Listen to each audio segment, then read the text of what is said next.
Hello, my name is Lisa. I am a home health aide with Destiny Hospice, Home Health and Palliative Care. And what I'll be demonstrating today, how to arrange the bed before your patient arrives home.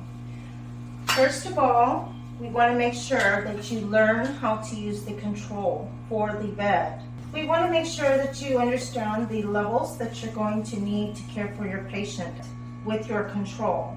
How to raise the head, how to lower the head, how to raise the feet, how to lower the feet, and to raise the bed up to waist level or comfortable level for you to give care. Okay?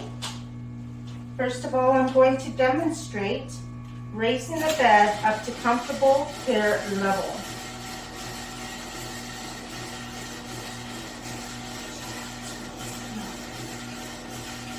You want to raise the bed as high as you can go, closest to the length or the height of your hip.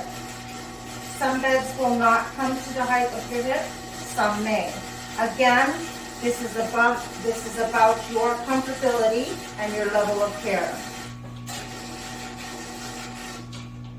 Okay, see, at this point, I am not straining my back to reach over the patient. I can maneuver transferring, and I am not interrupting with the patient. I'm not putting my body literally over the patient. Okay, we have here a basic sheet, a basic twin sheet, which we will just unfold. However, it is comfortable for you, but we must make sure there are no creases or wrinkles in the sheet. This way, we place this preferably with the closed end at the top. Less creases and wrinkles make it less probable for skin problems to arise. Smooth out your sheet. Place it on the side. Again, we have to pay attention. You want the sheet below your shoulder length of the patient and below the buttocks.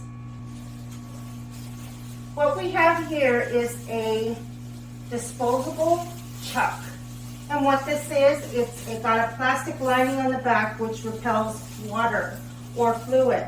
We want to place that on the bed like so, preferably down into the top of the middle of the back to the bottom of the buttocks. So if there's any leakage, it will catch it and your underlining sheet will be safe from any kind of soilage.